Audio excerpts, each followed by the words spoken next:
자, 앞서 전해진 대로 이재명 대표가 쌍방울 대북선거 의혹과 관련해서 내일 검찰에 출석을 합니다. 네, 관련 내용 최진영 변호사, 장윤미 변호사와 함께 자세히 짚어보도록 하겠습니다. 안녕하십니까? 네, 안녕하세요. 반갑습니다. 변호사님, 왜 내일이라고 봐야 됩니까? 명분과 실리로 나눠볼 수 있을 것 같은데요. 명분 같은 경우에는 지금 국회, 지금 정기국회에서 지금 8일 오늘까지 이제 대정부 질문이 있지 않습니까? 그 시기를 넘어서 이제 그 국회 일정이 없는 토요일로 했다라는 것을 볼 수 있고 실리적 측면에서 봤을 때는 법적인 측면에서 벌써 두 번 그 거부를 해서 한 번 더 출석 거부를 할 경우에는 구인을 위한 체포영장을 발부할 수 있는 그런 요건이 됩니다.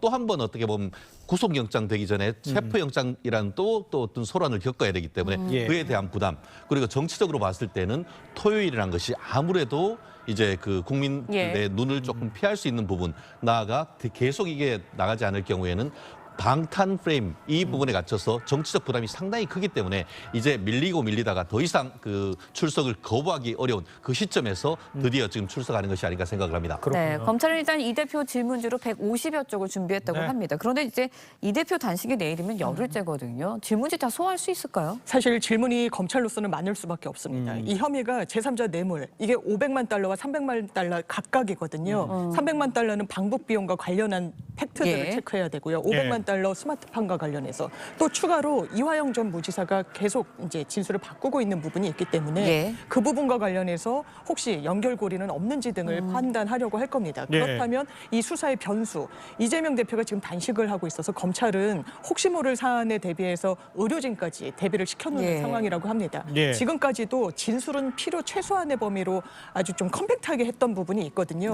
그래서 이런 부분을 다 종합했을 때 전체를 다 소화할 수 있을지는 좀 의문이 알겠습니다. 좀 전에 신경민 의원도 진술을 바꾼 것에 대해서 이게 검찰이 복잡해질 수도 있다 이렇게 지적을 해주셨는데 변호사님 보시기에 지금 자술 진술서 이화영 무슨 자신 진술서가 어떤 영향을 좀 미치고 보여요? 결론적으로 봤을 때에 재판부의 입장이 굉장히 중요할 것 같습니다. 처음에는 부인했다가 검찰에서 그 올 6월 달 정도에 이제 진술을 바꿨고 그 증거를 법원에 제출을 하려고 하니까 그때부터 재판이 계속 지연되는 등 법정에서 부부싸움도 있고 논란이 있었지 않습니까? 그러면서 지난번에 이제 그 어떻게 보면은 민주당 쪽들 대면하는 듯한 그런 변호인들이 증거에 대해서 부동의하니까 법정에서 뭐라고 했습니까?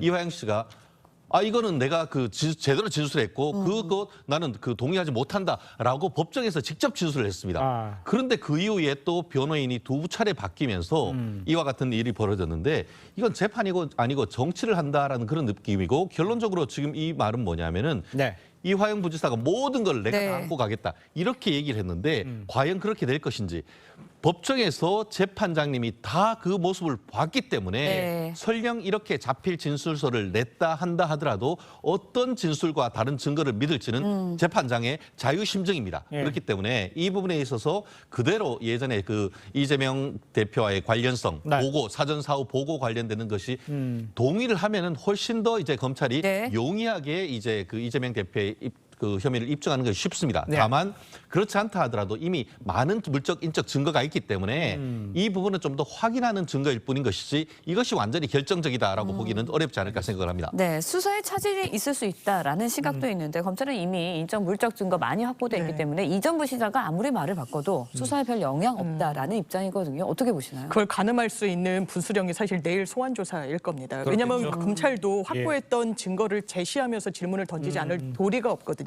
그렇다면 그렇습니다. 이화영 전 부지사 진술을 헷갈리고 있죠. 엇갈리고 있습니다. 사실상의 유일한 고리입니다. 본인은 직접 김성태 전 회장을 접촉했던 사람이고 그리고 이재명 대표에 경유할 수 있는 사실상의 유일한 연결고리인데 인적 물적 자료를 검찰이 확보했다라고 하면 보고를 하는데 다른 사람은 없었는지 관여자가 없었는지 혹시 문서 형식으로 보고는 없었는지 등등을 아마 관련된 자료를 좀 확보했을 가능성도 열려 있겠습니다. 일단 그렇다 보면 소환 조사 이후에 영장 청구할 가능성은 높습니까? 어떻게 보십니까? 지금으로서는 영장 청구의 수순으로 가고 있다.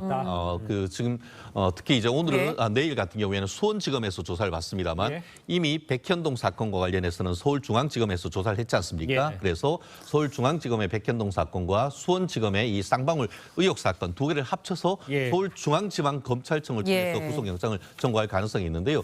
다만 한 가지 변수는 지금 최근까지도 지금 이재명 대표가 지금 그 단식을 하고 있는 그런 상황이기 때문에 그와 같은 것을 이유로 해서 또 영장 실시심사나 이런 것들이 이루어질지 그것도 상당히 이재명 대표의 건강이 변수이기 때문에 이 부분에 대해서는 조금 더 지속적으로 어떤 관심을 가지고 봐야 될 것 같습니다. 알겠습니다. 자, 두 분 말씀 여기까지 듣겠습니다. 고맙습니다. 고맙습니다. 감사합니다.